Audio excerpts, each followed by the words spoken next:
back to the Capital Mindset Show. Today we're going to be covering another subscriber request. This time it is an insurance company. And by the way, there will be a dedicated insurance company video going over how to evaluate insurance companies, what really to look for. And, that will be part of the segment review. That the first one on this channel is the REIT segment. The next one's going to be financials, specifically within the insurance category. And those are going to be really interesting because there are some different things to look out for insurance businesses. So today we're going to be covering, again, Cigna Corporation. This was requested a while ago. And what I'm going to do is, of course, start with the price action of Cigna. Those of you out there may have professional relationships with Cigna pertaining to your own health coverage. But for those of you who may not have heard of Cigna, they're one of the largest healthcare providers in the entire world. And when I say healthcare providers, I mean from the insurance category. Okay. So taking a look at Cigna, let's take a look at, for example, the 5 years. So fairly steady business, about 60% growth only. So 60%, that is respectable. You are still up. You just have underperformed at least the United States market. This at this point is a multinational. So basically they do business elsewhere in the world. So you have to consider them as a global company with global exposure. They are, again, quite a large business. They're not as big as United Health or Anthem, but they are respectable in their size. Okay. In my portfolio, I have only one insurer right at the well, two insurers, but one insurer at the moment. And by the way, my portfolio video is on its way. I'm finishing up organizing my portfolio, and then I'll do a video on the portfolio and then release that as a Google Sheet. Okay. Anyways, with Cigna Corporation, looking here, let's take a look at the max to see how well it's performed over the very long term, and it's been a fantastic performer. Relative to other investments, it's been a fantastic performer, especially if you count dividend income over that time period. We'll actually talk about the dividend because the dividend is actually fairly new in some respect. But again, 3,737% upside since inception. So not too shabby there. Of course, there's been assets that have outperformed. And then again, this is a financial company. So we'll get into a little bit of the tidbits because I want to focus on that in the insurance dedicated video as far as some of the risks associated with insurance and then how that might relate to other companies that go into the insurance business, the added risks that come on with that. Because there's an example, for example, CVS Pharmacy got into the insurance business with their acquisition. You have, again, Tesla Motors getting into the car insurance category. So there are some added risks, but there are also some added benefits as far as growth and stuff like that. All right, so I want to highlight actually over here, going to the a report right here from Cigna, and I'll zoom in for you guys. So some of the things that you'll pay attention to, or what you'll see from insurance or insurance companies, is the way they recognize their revenues. And it's not regarding the nature or the timing of it, it's the categorization. So you have premiums, right? Premiums are very easy to understand. You pay your premium every month, every year, every half year, whatever your agreement is. And they receive that. And then what they're going to do is they're going to invest it. And then that's the net investment income. So they take that premium, they have a cash pile that they go out and invest and try to make extra money on top. Right. And then again, we categorize that net investment income. Typically that is done into bonds, et cetera, stuff like that. Fairly rare instances, insurance companies will invest in equities, private businesses, real estate, stuff like that. But for the most part, they want safer and liquid assets to cover their liabilities. Down here, we can see their medical costs. So medical costs totaled around, let's use 21, for example, the 3 months ending, about 8.2 billion. They pulled in about 9.5 billion. So right there, we would consider them to be a positive on a premium basis. If you consider the other expenses such as selling, general, administrative, they actually did not make it above that. Let's take a look at the full year and see if they did. So they didn't as well.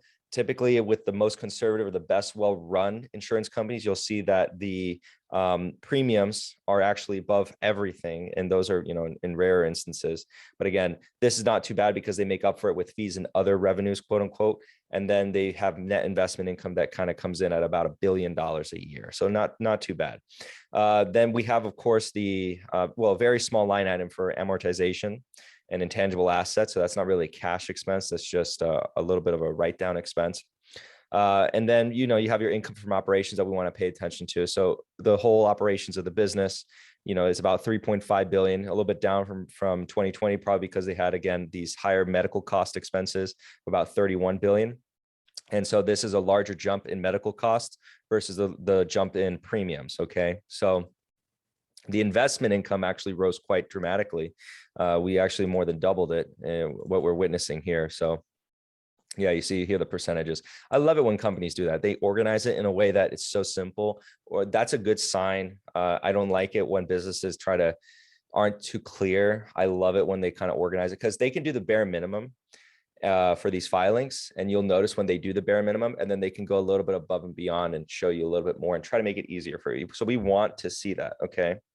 So let's actually, I guess, go over to the investor presentation deck.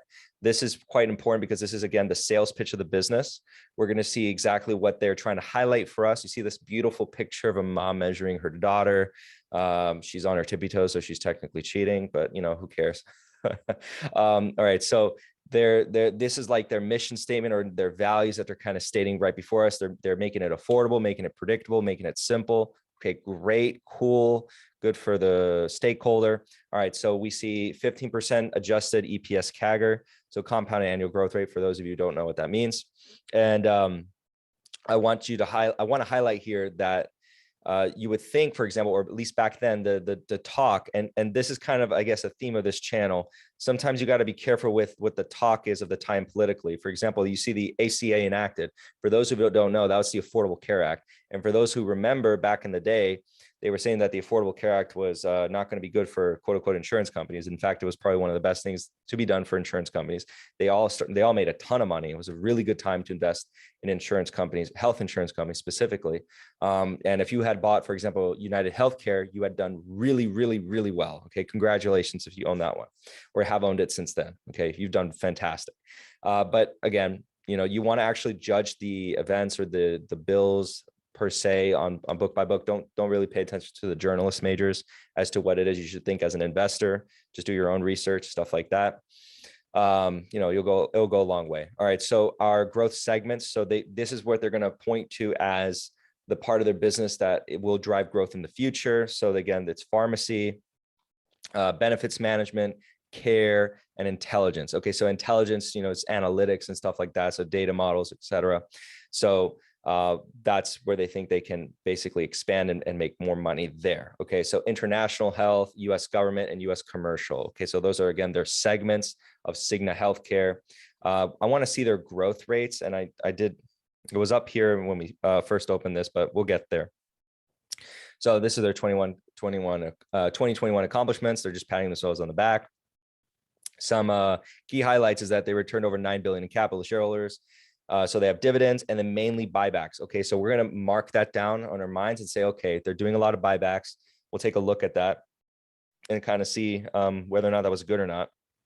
With a company like this, I'll tell you what to kind of look out for. But again, I'll be more detailed in the insurance dedicated video. All right, so 2022 outlook. So they have their projections. Cool. What I want to look for is their medical care ratio. Okay, so about 82% to 83.5%. So they're very efficient. That's really good. SG&A expense ratio. Okay, cool, whatever. And then tax rate, cool, whatever. Okay, so let's take a look. This is what I was looking for, because this is actually what we're going to help determine our model. So this is their projection. So let's trust management here, I guess, and then we'll remember this 6 to 8% long-term average annual growth, and then we'll get back to this, and then we'll probably model that out. All right. So we want to make sure that's revenue and earnings growth. So they're basically saying across the board, it's going to be about the same. That makes sense, right? And then strong term. Okay, so this is contribution for accretive capital deployment. Okay, so this is very interesting. So this is actually what they really think they can grow because of capital deployment, right? So what could that mean, right? Dividends, buybacks, et cetera, stuff like that. So long-term average annual adjusted earnings growth plus the ways that they return capital to shareholders, they think that they could achieve 10 to 13%. That also probably includes like their investments that they do, stuff like that. So, and that's what capital deployment means, right? And then I was just highlighting the dividend. So that's returning capital to shareholders, a meaningful dividend. All right. So I think we're done with that. So So far, I like what I see. It again, it's a great business, going into it. So they have that going for them. I do enjoy them. And right now, I'm going to be setting up the sheet so it's a little bit more zoomed in, so you guys don't have to strain your eyes, because I know when I film this, the resolution difference kind of mess with that, and I get some comments sometimes. So I want to be accommodative for you guys. So going to the model here, let's actually plug it in. Ticker symbol CI. Let's go. Load in quick. There we go. Sometimes it loads in slow. And then we have a buy rating from the analysts at 259.73, implying a 12.8% upside. All right, let's go ahead and discount this puppy at 10%, market average rate of return. All right, they don't have to grow, and it's a buy right there. All right, so basically implying right now that it's priced for a market average rate of return should they not grow at all. However, management did tell us that they might grow, okay? Or they might. They saying that they're going to grow. So let's take their word for it. And then so let's go with the 6-8%. And then what was it? The what they say 10-13. All right, so let's model that out to see kind of what we would be able to expect. So we already know we can expect about 10% at the very minimum. So let's remove that and let's actually start discounting it a little bit higher, about 20% margin of safety. So let's do a 13% on the high end, 10% right there. And we can start to see that this company is pretty cheap if they can actually achieve that over the longer term. And this is going forward for a long period of time. So this is the high end that I'm giving them right now. And that's the high end of what they said. So I'm basically assuming that they can achieve that going forward for the next 10 years. Okay. Now, 12% isn't a crazy margin of safety. I would say that we could probably expect more out of this. And then I'm not even assuming that they're going to delete some shares. Actually, I'm going to assume the same shares going forward, because I want to be a little bit more conservative in that approach. And then we have 8%, and then I want to do 6%, and then a low ball of 2%. So at a low ball of 2%, we're actually almost there. We're not actually too far away. They were just trading at that, because going back and taking a look at the share price, they were just there, right, in November of 2021. And there was a good moment in time where someone could have picked up shares, right? So again, fantastic business. One that you want to add in opportune moments, definitely. So this might actually still be an opportune moment. We'll still explore that idea. So let's actually imply a 15% required rate of return. And then now you can see we can still expect an 8% long-term growth rate, and we're still in the green here. So it's implying a fair value of 235.11. So I'd say that analysts and I at this point are kind of in line somewhat. So basically, I am saying that this is a solid business, decent price. I don't think it's at a crazy discount, definitely, because if I discount it by 20%, it's not there. However, it could easily get there should anything happen with the macroeconomic backdrop. Again, I'm not assuming any deletion of shares. I'm not assuming any dilution, stuff like that. Remember, by the way, I just want to address this. There was in the PayPal video, there was actually a little bit of an error. One of you guys commented down below, and I caught it. So it was when I was playing around with something before, I forgot to change it back. The price to free cash flow was doing off of a stock price in August, because I had it set to that. So it should be fixed, or it is fixed. And basically the price to free cash flow in that video as a correction should be 25 and not 50. And thank you for catching that. Because the model had the correct cash flow, so it was just going off of or dividing from the stock price in August, which was about $250. So this is actually the correct price to free cash flow currently, and it's based off of today's price. This used to be lower again, but now the price has come up slightly or a bit. And so we're sitting at about a 10. And for example, the GAAP net income is showing a little bit bigger amount than the price to free cash flow. So also to note, with companies like this, you have to be careful with the GAAP net income because they do hold some assets, and they do recognize that in the income. Berkshire Hathaway has the same kind of problem. Same with Markel Group. All these companies that are insurance companies too, that also hold a ton of assets, they have to showcase on the GAAP net income that there's an unrealized gain in income. And then Buffett talks about this. There was a period in time where Berkshire Hathaway had a very low PE. That was very misleading. Not to say it's a bad company or that it wasn't a buy at the time, but that even Buffett was saying this is very misleading, and that's not actually our income. Okay, so fairly good. Okay, actually, let's get into some of the things that I actually look for within an insurance business. Ignore that Altman Z-score for something like this. They have a lot of liabilities that are just part of the business, so just ignore that. The model is saying it's unaware or unable to determine whether or not there's a risk of bankruptcy. I'd say ignore that. Remember, nuance, do not die at the hands of the tool. This is a tool. It is not going to make us great investors. It's going to help us though. So we want to make sure that a company like this has good return on invested capital and good return on equity, not necessarily return on assets. So return on equity. The reason why is because the assets are a lot of the premiums that the customers give us. So you're investing with other people's money. So the return on assets are going to be fairly low because you want to be a little bit conservative. So you're going to be investing a lot in bonds, right? So again, return on assets is going to be typically fairly low.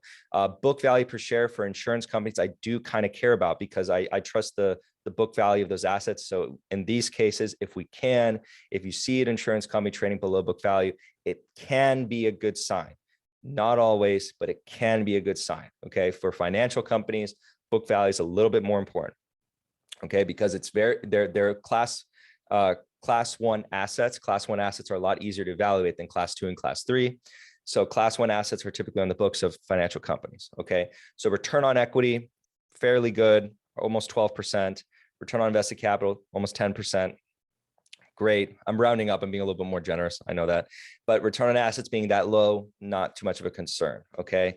And then again, if we consider cash flows instead of GAAP net income, it's a little bit better. All right. So let's go to the key ratios. So this is returning nothing because this model has not been fully adjusted. When we get to the final version, that will be on the website. It's already basically going to be set up to do insurance companies too, but insurance companies are kind of like their own animal. So it's not actually showing the correct current and cash ratio. It's just treating it like another business. So it's not categorizing properly, but the long-term debt ratio, that's still good. Total debt ratio, that's still good, and all that stuff. Gross profit margin is not going to register correctly. Again, insurance company. So a little bit different nuance how I'd have to calculate that. There's no cost of the product per se, because they're not actually selling anything. You're supposed to calculate it as the efficiency ratio of their insurance premiums to how much they pay out. And that's a separate calculation. That's what I walked you through earlier. Okay. So then let's skip this and go here. So earnings quality, again, I told you this is a fantastic business. No surprise, they're scoring well on this model. So the management's doing great. Cool. And then book value per share, we want to see this growing because I told you I actually do care about that. So basically what I look for is at least book value is growing. And if somehow it's trading at below book value, what I'll do is I'll do additional research at the time to make sure that there's not some crazy risk going on, because if they're trading below book value, it's usually there's a reason why. So one of the insurance companies I own is trading, I think, consistently for a while now, like 0.5 book value, 0.4 book value. I think I picked it up at 0.4, 0.3 book value. And then now it's appreciated nicely, but there were definitely risks involved when I got in. And so, it wasn't free. I was paying up and there was risk involved. Okay. So going over here to the summary report, let's review basically. So this company is trading decently cheap. I think at a 15% required rate of return, even maybe a little bit higher at a 16. I think this is kind of fair on the assumptions on the risk tolerance. It's actually going to more or less kind of, let me see if this would give me, no, it will not give me the 10 years, unfortunately. Let me see if I can customize it here. Okay, see, when the website's up and running, I'll be able to do that much better. And then I know there's websites that can do it, but basically I'm kind of thinking it's going to more or less perform what it did in the past, maybe slightly better. Okay. Ignore this, by the way. This is taking into account some of this stuff. So if you're looking at this purely on the basis of these assumptions, and you just think that these are the more accurate assumptions, then that, again, this is a tool. It's not really supposed to dictate what you do. I'm not even assuming buybacks. If we assume some buybacks about 3%, things get a little bit more interesting in terms of the return potential. And then, you also have to consider that they are paying a dividend. So then that, can account for some of the percent returns, not just the capital appreciation.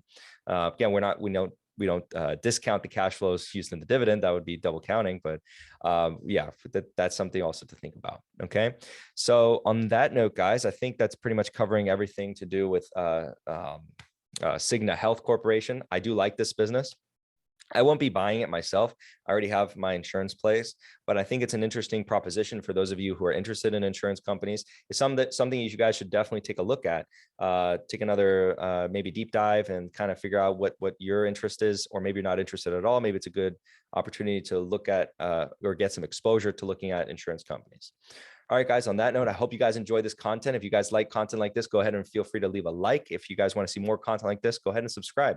If you guys have any requests, go ahead and comment that down below. And on that note, guys, I'll see you guys on the next one.